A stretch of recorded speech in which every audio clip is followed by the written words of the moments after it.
બોલો હવે શું કરવું છે? બોલો હવે શું કરવું છે? બોલો બોલો શું કરવું છે? અરે બાબરામાં શું કરવું છે? અરે બાબરામાં શું કરવું છે? લાઠી વિધાનસભામાં શું કરવું છે? અમરેલી જિલ્લામાં શું કરવું છે?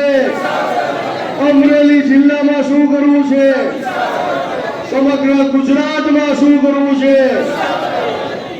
મહિલાઓના ઘરેણા વેચી અને તમે તમારા દીકરા અને દીકરીઓને ભણાવો, કારણ કે તમને આશા હોય કે મારો દીકરો અને દીકરી વાંચીને મહેનત કરીને તૈયારી કરીને ભણી ગણીને સરકારી નોકરી પ્રાપ્ત કરશે, એન્જિનિયર બનશે, ડોક્ટર બનશે, ડીએસપી બનશે, મોટો અધિકારી બનશે, સરકારી નોકરી પ્રાપ્ત કરશે, આઈએએસ બનશે, આઈપીએસ અધિકારી બનશે. મિત્રો, ખૂબ મહેનત કરો, કરકસર કરો, મજૂરી કરો અને તમારા બાળકોને ભણાવી ગણાવી અને નોકરીને લાયક બનાવો. બાળકો પણ, યુવાનો અને યુવતીઓ રાત દિવસ આંખો ફોડે, વાંચે, મહેનત કરે, તૈયારી કરે, પરીક્ષાનું ફોર્મ ભરે, પરીક્ષાની તારીખ નજીક આવે, પરીક્ષાની તારીખ નક્કી થાય, નજીક આવે, મિત્રો અચાનક આ યુવકોને યુવતીઓને ખબર પડે કે આપણે જે પરીક્ષા આપવાની છે, ફોરેસ્ટની હોય, બેંકની હોય, આર્મીની હોય, નેવીની હોય, કોઈ પણ પરીક્ષા હોય, તલાટીની હોય, આ પેપર તો ફૂટી ગયા. મિત્રો, ભાજપના રાજમાં, આ ભ્રષ્ટ ભારતીય જનતા પાર્ટીના રાજમાં આ ભાજપના નેતાઓ આજે મંચ ઉપરથી કહેવા માંગુ છું, આ ગોબર ભક્તોને કહેવા માંગુ છું, આ ભૂંડ ભક્તોને કહેવા માંગુ છું કે આ તમારા નેતાઓ પોતાના મળતિયાઓને, મામા માસીદાઓને રૂપિયા લઈને નોકરી આપવા માટે આ નિર્દોષ અને પ્રમાણિક અને ગરીબ અને પછાત પરિવારના રાત દિવસ મહેનત કરતા યુવાનોની અરે અન્યાય કરે છે. એના 20 પેપરો આ ગુજરાતની અંદર ફૂટે છે. મિત્રો, હું તો તમને એવું કહું છું કે આ પેપરો નથી ફૂટતા, પરંતુ આ યુવાનોના નસીબ ફૂટે છે. આ યુવાનોના પરિવારના, એના માતા પિતાના નસીબ ફૂટે છે. કારણ કે એને એક સપનું સેવ્યું હોય છે કે મારો દીકરો અને દીકરી ખૂબ સારી પોસ્ટ ઉપર સરકારી નોકરી મેળવશે અને અમારો સોનાનો સૂરજ ઉગશે, પરિવારનો સોનાનો સૂરજ ઉગશે, અમારા પરિવારનું, અમારા કુટુંબનું નામ રોશન કરશે, આ દેશનું નામ રોશન કરશે. પરંતુ મિત્રો, આ સરકારની રાજની અંદર આ જ પરિસ્થિતિ ગુજરાતના લોકોની છે. મિત્રો, બીજું મિત્રો મારે એ કહેવું છે કે હમણાં જ ભાવનગરની અંદર મોદી સાહેબ આવ્યા, વડાપ્રધાન આવ્યા, તાયફાઓ કર્યા. મિત્રો, મોદી સાહેબ આવ્યા એના 15-20 દિવસ અગાઉ ગરીબોના ઝૂંપડા હટાવી નાખ્યા, ગરીબોના મકાનો પાડી દીધા, બુલડોઝરો ચલાવી દેવામાં આવ્યા. મિત્રો, 5 વર્ષથી અનેકો રજૂઆત કરવા છતાં ત્યાં રોડ રસ્તાની સમસ્યાઓ દૂર નથી થતી. પરંતુ દેશના વડાપ્રધાન આવ્યા, એના તાયફા માટે, 1 કલાકના તાયફા માટે મિત્રો તમારા અને મારા ટેક્સના પૈસાના કરોડો રૂપિયાનું આંદોલન કરવામાં આવ્યું. મિત્રો, રાતોરાત રોડ બની ગયા, રસ્તા બની ગયા, કલર કામ થવા માંડ્યા, રોડ ઉપરથી ઝાડો હટાવી દેવામાં આવ્યા, વૃક્ષોના કટિંગ થવા માંડ્યા, અનેક સુવિધાઓ 1 કલાક માટે આ ગુજરાતની જનતાના, દેશની જનતાના આ તાયફાઓની પાછળ કરોડો રૂપિયાનું આંદોલન કર્યું. મિત્રો, ગરીબ માણસો માટે, એની સુવિધા માટે, રોડ રસ્તા માટે, શુદ્ધ પાણી માટે, તમારા ગરીબ પરિવાર અને પછાત પરિવારોના બાળકોને સારા શિક્ષણ માટે એની પાસે પૈસા નથી. પરંતુ નરેન્દ્ર મોદી ભાવનગરમાં આવે એટલે જાણે ગાંડી વિયાણી હોય એવી પરિસ્થિતિનું નિર્માણ થાય. કોઈ પણ કચેરીઓમાં જાઓ ત્યાં તમને અધિકારીઓ ન મળે, ક્લાર્ક ન મળે, આશા વર્કર ન મળે, આંગણવાડીની બહેના ન મળે.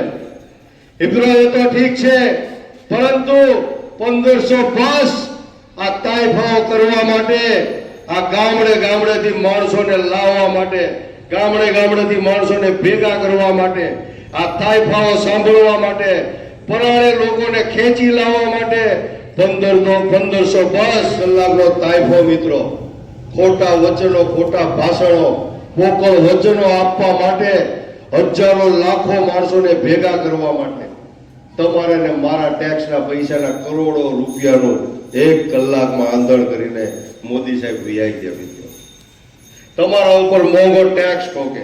હમણાં તમે જોયું કે 5%થી 18% ટેક્સ કર્યો, 0%થી 18% ટેક્સ કર્યો, 5%થી 28%. આજ સુધી તમારા ને મારા ખીચા કાપ્યા આ ભાજપના નેતાઓએ, આ ભૂંડ ભક્તોએ, આ ભ્રષ્ટાચારી ભાજપના ધારાસભ્યોએ, એના નેતાઓએ, આ સરકારે આજ સુધી તમારા ને મારા ખીચા કાપવાનું કામ કર્યું.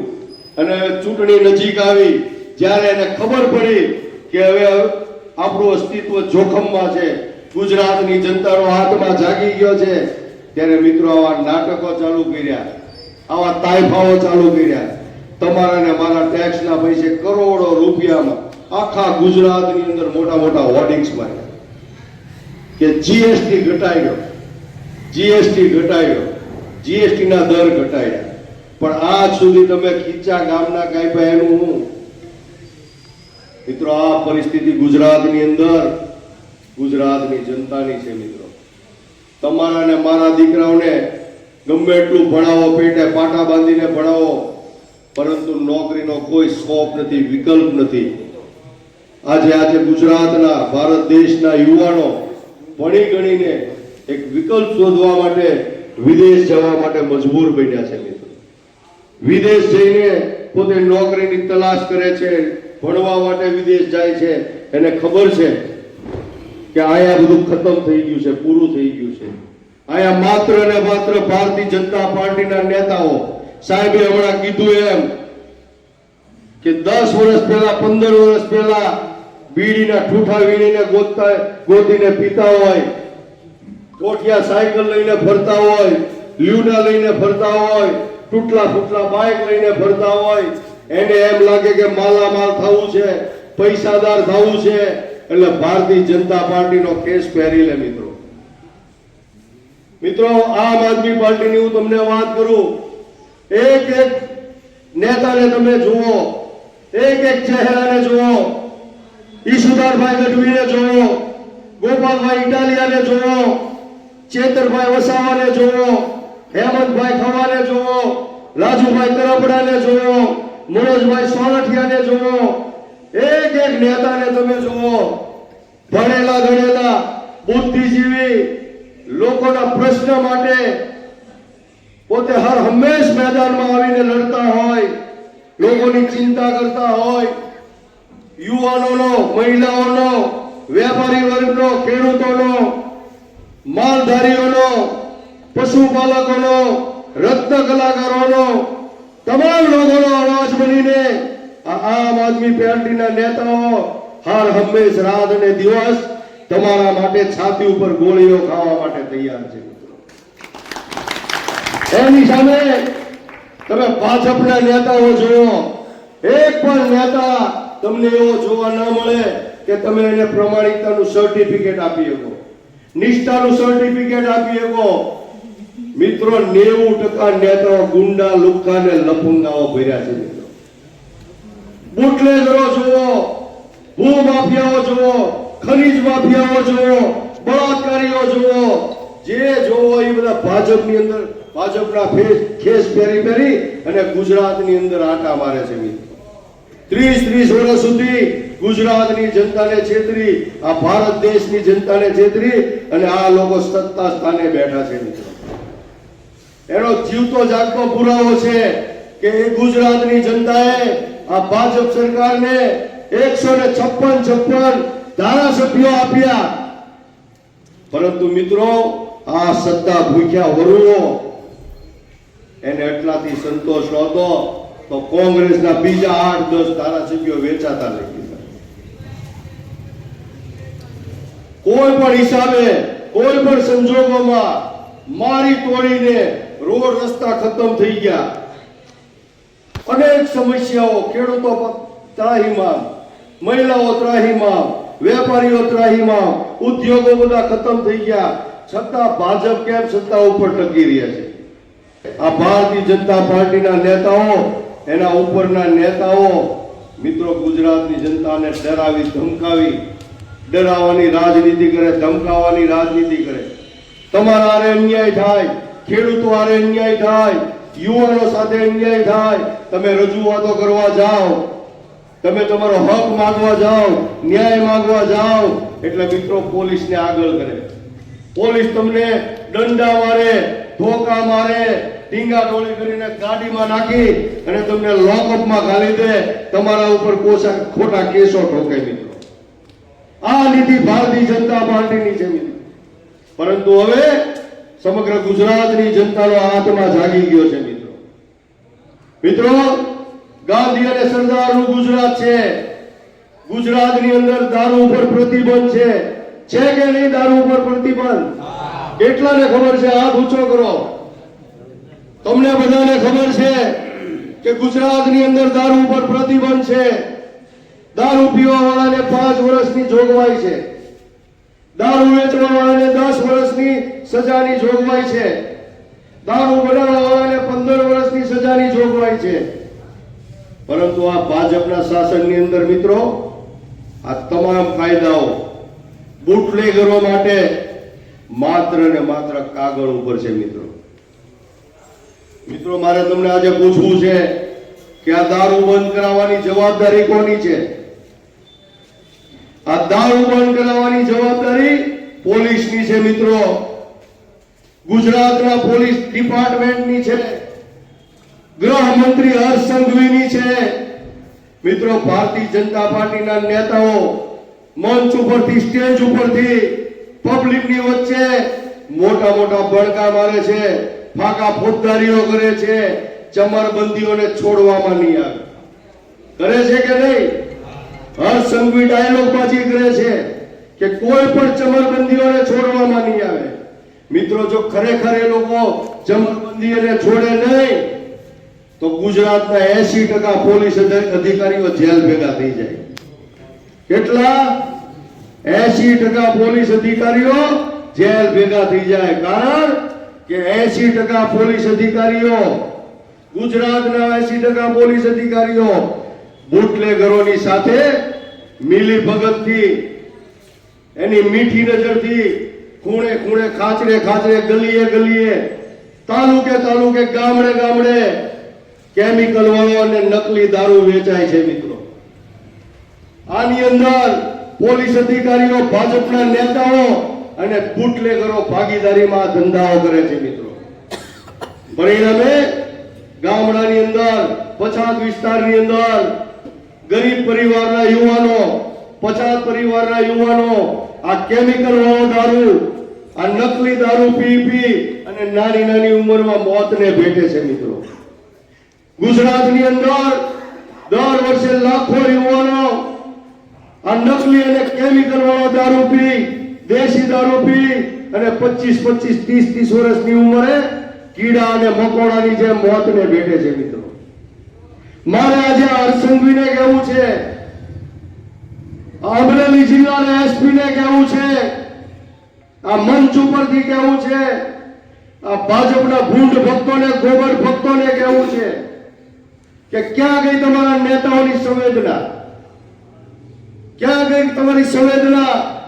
આ ગુજરાતની અંદર કીડા મકોડાની જેમ યુવાનો મોતને ભેટે છે. કેમ તમે દારૂ બંધ નથી કરાવી શકતા? આ જવાબદારી પોલીસ અધિકારીઓની છે મિત્રો. 20% પોલીસ અધિકારીઓ એવા છે, એને સેલ્યુટ કરવાનું મન થાય, એનું સન્માન કરવાનું મન થાય. 20% પોલીસ અધિકારીઓ પ્રમાણિકતા અને નિષ્ઠાથી કામ કરી રહ્યા છે મિત્રો. એનો આત્મા જાગેલો છે. પરંતુ 80% પોલીસ અધિકારીઓ આ ભાજપના નેતાઓના તળિયા ચાટી અને મિત્રો આ ગુજરાતની જનતા ઉપર અન્યાય કરી રહ્યા છે. મિત્રો આજે મારે હર્ષ સંઘવીને કહેવું છે, અમરેલીના ડીએસપી ને કહેવું છે, બાબરાના પીએસઆઈ પીઆઈ ને કહેવું છે કે જો તમારામાં તેવડ ન હોય, દારૂ બંધ કરાવવાની તમારામાં તેવડ ન હોય તો તમે ઢાંકણીમાં પાણી લઈને ડૂબી મરો. આજે તમે સામાન્ય લોકો, રત્ન કલાકાર હોય, ખેડૂત હોય, મજૂરી કરતો વ્યક્તિ હોય, સામાન્ય માણસ હોય, રોડ ઉપર નીકળે એનું બાઇક ઊભું રાખે, સ્કૂટર ઊભું રાખે, હેલ્મેટ ક્યાં, લાયસન્સ ક્યાં, પીયુસી ક્યાં, વીમો ક્યાં, નંબર પ્લેટમાં આમ છે તેમ છે. અરે ભાઈ, તને આ બધા બાઇક વાળા દેખાય છે, રત્ન કલાકારો દેખાય છે, કડીઓ દેખાય છે, બેલદાર દેખાય છે.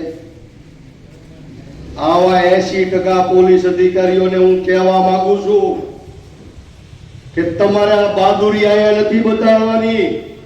આ નાના માણસો આગળ તમારે બહાદુરી નથી બતાડવાની.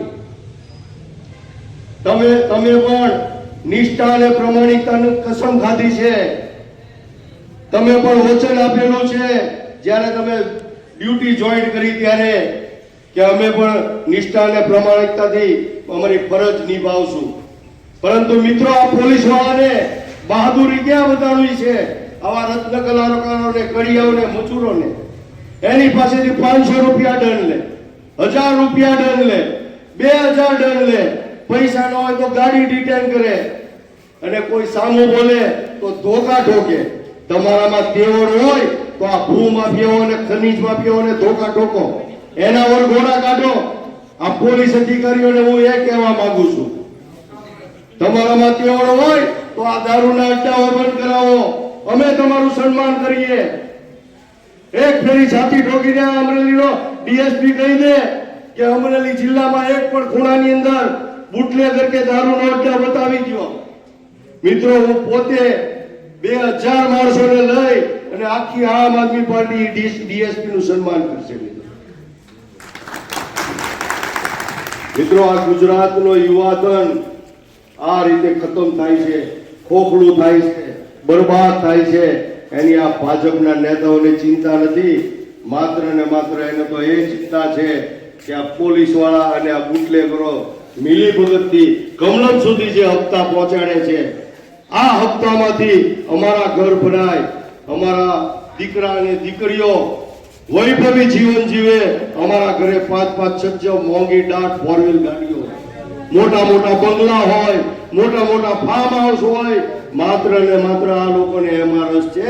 તમારા બાળકોમાં રસ નથી, તમારા બાળકોના શિક્ષણમાં રસ નથી, તમારા પરિવારના સ્વાસ્થ્યમાં રસ નથી, એના આરોગ્યમાં રસ નથી, તમારા વિસ્તારના સારા રોડ રસ્તામાં રસ નથી, તમારા વિસ્તારની ગંદકી સાફ કરવામાં રસ નથી. મિત્રો, એટલા માટે જ હવે આત્મા જગાડવાનો સમય આવી ગયો. આજ સુધી તમારા પાસે વિકલ્પ નહોતો, પરંતુ હવે તમારા પાસે મજબૂત વિકલ્પ આવી ગયો છે. મજબૂતીની સાથોસાથ પ્રમાણિક અને નિષ્ઠાવાન વિકલ્પ આવી ગયો છે. માનનીય અરવિંદ કેજરીવાલ સાહેબ, તમે મિત્રો વિચારી લ્યો કે ખૂબ જ ટૂંકા ગાળાની અંદર દિલ્હી અને પંજાબની અંદર ઇતિહાસ રચી નાખ્યો. 12 વર્ષની અંદર 2 રાજ્યની અંદર સરકાર બનાવી આવો એક રેકોર્ડ બની ગયો છે. વિશ્વની અંદર ક્યાંય આવું નથી બન્યું. મિત્રો, હવે ગુજરાતની જનતાએ વિસાવદરનું જે ઇલેક્શન પૂરું થયું ત્યાર પછી વિસાવદરની જનતાનો જે આત્મા જાગ્યો અને આપણા લડાયક, શિક્ષિત અને પ્રમાણિક નિષ્ઠાવાન નેતા, યુવા નેતા એવા ગોપાલભાઈ ઇટાલિયાને જીતાડીને જે રીતે વિધાનસભામાં મેક્યા અને જે રીતે ગુજરાતનું, આખા ગુજરાતનું વાતાવરણ, જે માહોલ બદલાઈ ગયો, એ રીતે સમગ્ર ગુજરાતની અંદર આવનારા દિવસોમાં માહોલ બની જવાનો છે. આજે તમે આટલી સંખ્યામાં ઉપસ્થિત છો, અમે જાણીએ છીએ. તમે લોકો પોલીસથી ડરો છો, તમે લોકો ભાજપના નેતાઓથી ડરો છો, ભાજપના ગુંડાઓથી ડરો છો, પરંતુ કાંઈ વાંધો નહીં. ધીમે ધીમે તમારા તમામનો આત્માએ જાગી જશે અને આ પોલીસથી અને આવા ગુંડાઓથી તમારો ડર પણ નીકળી જશે. મિત્રો, કોઈ પોલીસ અધિકારી કાયદાની વિરુદ્ધમાં જાય તમને કોઈ હેરાન કરે, ડરાવે, ધમકાવે તો અહીંના સ્થાનિક આમ આદમી પાર્ટીના નેતાને તમે જાણ કરજો. હું પોતે અમારા બધા નેતાઓ તમારી પડખે આવીને ઉભા રહેશું. મિત્રો આ ફાંકા ફોજદારી નથી, આ ભાજપ વાળાની જેમ ફાંકા ફોજદારી નહીં. જે બોલીને જાય છીએ એ કરીને બતાવશું. મિત્રો આવનારા દિવસોમાં તાલુકા પંચાયત અને જિલ્લા પંચાયત સ્વરાજનું ઇલેક્શન આવી રહ્યું છે. મિત્રો 30 વર્ષથી આ ભારતીય જનતા પાર્ટીના ગુંડાઓને અને એના નેતાઓને ભ્રષ્ટાચારથી ખતપતિ આ પાર્ટીને સહન કરી છે. મિત્રો આજે તમારી પાસે એક તક આવી છે, એને ઉખાડીને જળ મૂળમાંથી ઉખાડીને ફેંકી દેવાની તક મળી છે. મિત્રો તો આવનારા દિવસોમાં જે આ ઇલેક્શનો આવી રહ્યા છે એમાં આમ આદમી પાર્ટીના જે ઉમેદવારો હોય, આમ આદમી પાર્ટી હંમેશા શિક્ષિત, નીડર અને લડાયક નેતાઓને મેદાનમાં ઉતારશે. મિત્રો તમારામાંથી પણ જે કોઈને ઇલેક્શન લડવાની ઈચ્છા થાય, તાલુકા પંચાયત, જિલ્લા પંચાયત, નગરપાલિકા, મહાનગરપાલિકા, તમને એવું લાગે કે મારે આ ગુજરાતની, આ દેશની રાજનીતિ બદલાવી છે, મારે આ ગુજરાત અને આ દેશની અંદરથી આ ગંદકીનો સફાયો કરવો છે, તો મિત્રો આજે યુવાનોએ આગળ આવવું પડશે. યુવાનોએ રાજનીતિમાં આવવું પડશે. ભણેલા ગણેલા શિક્ષિત લોકોએ રાજનીતિમાં આવવું પડશે. મહિલાઓએ રાજનીતિમાં આવવું પડશે. ખેડૂતોએ રાજનીતિમાં આવવું પડશે. રત્ન કલાકારોએ રાજનીતિમાં આવવું પડશે. તમામ લોકો, સારા લોકોએ રાજનીતિમાં આવવું પડશે. તમે લોકો રાજનીતિથી દૂર ભાગો છો એટલા માટે જ આવા ભંગાર અને ગુંડા લોકોએ રાજનીતિ ઉપર કબજો જમાવ્યો છે. મિત્રો તાકાતથી બોલવાનું છે. તૈયાર છો? આમાંથી મને પહેલા તો એ કહ્યો કે પરાણે કોણ આવ્યું? કોઈ ભાઈબંધો એમ કે હાલ ને ઘડી કલાક ટૂંકી કરી આવી, એવા કેટલા આવ્યા? આમાં આમ આદમી પાર્ટીની વિચારધારા સાથે જોડાય, આત્મા જાગ્યો હોય એવા કેટલા લોકો આવ્યા છે? આ પૂછો. આમ તો 100% આવ્યા છે. કાંઈ વાંધો નહીં, આપણે બધા ભેગા મળી અને આવનારા દિવસોમાં ગુજરાતની અંદર આપણે બદલાવ લાવવાનો છે, પરિવર્તન લાવવાનું છે. તમારા પાસે ખૂબ મજબૂત વિકલ્પ છે એની હું તમને ખાતરી આપું છું. અને અત્યારે આ ઘણા લોકોએ અમારો વિડીયો ઉતાર્યો છે. અમે જે બોલીએ એમાં કઈ ફરતું નથી. અમે કોઈના બાપથી ખોટી રીતે બીતા નથી. અમે સંવિધાનથી ચાલવા વાળા લોકો છીએ. અમે લોકશાહીથી ચાલવા વાળા લોકો છીએ. કોઈ પણ મોટો ચમરબંધી ડીજીપી હોય કે આઈજી હોય કે કોઈ પણ હોય ખોટું કરશે તો કોઈ પણને ઉઘાડા પાડવામાં આવશે ને એની સામે લડવામાં પણ આવશે. અમે કોઈથી ફાટી નથી પડતા. પરંતુ જે અધિકારી નિષ્ઠાવાન હશે, પ્રમાણિક હશે, એને મિત્રો સેલ્યુટ કરશું. રાજકોટની અંદર હમણાં જ હું તમને છેલ્લી વાત કરી દઉં. હમણાં જ મેં એક વિડીયો જોયો. રાજકોટની અંદર ઈશાનપુરા નામનો એક ચોક છે મોટો, ત્યાં આગળ ટ્રાફિક ડ્રાઈવ હતી. એટલે કે ટ્રાફિક વાળા ઉભા હતા, પોલીસનો કાફલો, અને જે લોકો ત્યાંથી નીકળે ગેરકાયદેસર વાહનો હોય, ફોર વ્હીલો હોય, એને પકડી અને એને ચેક કરતા હતા. એમાં મિત્રો એક ભાજપના યુવા નેતાની ગાડી નીકળી ત્યાંથી. યુવા નેતાની ગાડી નીકળી અને એને કાળા કાચ હતા એટલે એને સાઈડમાં ઊભી રખાવી. એટલે ઓલા ભાઈ તો આમ કરીને વટથી ગાડી ઊભી રાખી. કે આ દેશ મારા બાપનો છે, મારા આકાઓ બધા ઉપર બેઠા છે, અમારું કોણ ઉખાડી લે? કાયદાઓ ગુજરાતના અમારા ખિસ્સામાં છે, અમને કોણ ખીલ્લો મારી દેવાનો છે? એટલે એ ભાઈ ગાડી ઊભી રાખી. એટલે મેડમ હતા, મોટા અધિકારી હતા. મેડમે કીધું કે ભાઈ આ તમારા કાળા કાચ છે ગાડીના, એ ગેરકાયદેસર છે, કાયદાની વિરુદ્ધ છે, એટલે તમારી ગાડી ડિટેન કરવી પડશે. બોલો કે બેન હું ભાજપમાં છું, જો એ કે આગળ ગોઠવીને કેસ કમળ દેખાય એમ લગાવ્યું. મેડમે કીધું કે ભાઈ એ કમળ તમે જોવો, મારે ન જોવાનું હોય, મારે તો કાયદાની હારે હાલવાનું હોય, સંવિધાનની હારે હાલવાનું. આ દેશના કાયદા બધા માટે સરખા છે. નાનામાં નાનો મજૂર યુવાન હોય કે તમે હો કે મોટો મુખ્યમંત્રીનો દીકરો હોય, બધા માટે મારે માટે કાયદા સરખા. એ કે નહીં તમારું બિલકુલ કઈ આર્ગ્યુમેન્ટ નહીં ચાલે, તમારી ગાડી ડિટેન કરવાની. એટલે ઓલા ભાઈ કે ઉભા રહ્યો, હમણાં એમ ફોન કાઢીને ફોન કર્યો તો બીજી ગાડી આવી, એનીથી ઉપરનો નેતા આવ્યો. એને ઓલી આમ ઓલામાં કાચમાં દેખાય ભાજપનો કેસ ટીંગાડેલો. અત્યાર સુધી આમ નામ જ આવ્યું છે બાપુજીની પેટી હોય. એટલે આવીને ભાઈ ઉતર્યા, સીન સપાટા નાખ્યા. એ કે બોલો મેડમ, કે આ ભાઈ ગેરકાયદેસર તમારી ગાડીમાં કાળા કાચ છે, તમે આ ભાઈની ભલામણ લઈને આવ્યા છો, પણ તમારી ગાડીમાં કાળા કાચ છે, તમારી ગાડી ડિટેન કરવાની. કે અમારી થોડી ગાડી ડિટેન થાય, આ કાયદા તો અમારા છે. એ કે બેન કે ભાઈ, કાયદો કોઈના બાપની જાગીર નથી, કાયદો તમામ લોકો માટે સમાન છે અને સંવિધાનમાં તમામ લોકો માટે કાયદો સરખો હોય.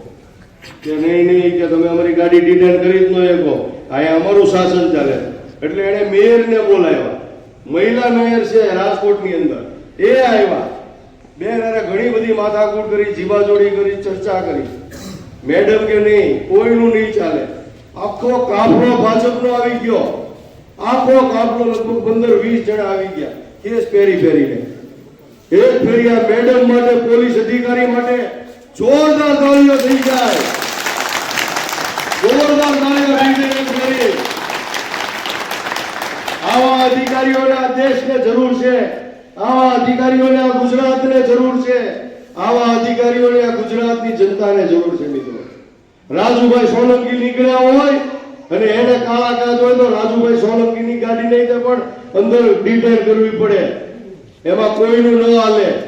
મિત્રો, સેલ્યુટ હું પણ કરું છું આ મેડમને કે એને એક પણ ગાડી જવા ન દીધી અને ભાજપ વાળા વિલા મોઢે પાછા ગયા અને એની હવા નીકળી ગઈ અને સુરસુર્યું થઈ ગયું. મિત્રો, આખા ગુજરાતના તમામ પોલીસ સ્ટેશનોની અંદર આવા અધિકારીઓની જરૂર છે. મિત્રો, કોઈના તળિયા ચાટવાની વાત નહીં, કોઈની ગુલામી નહીં.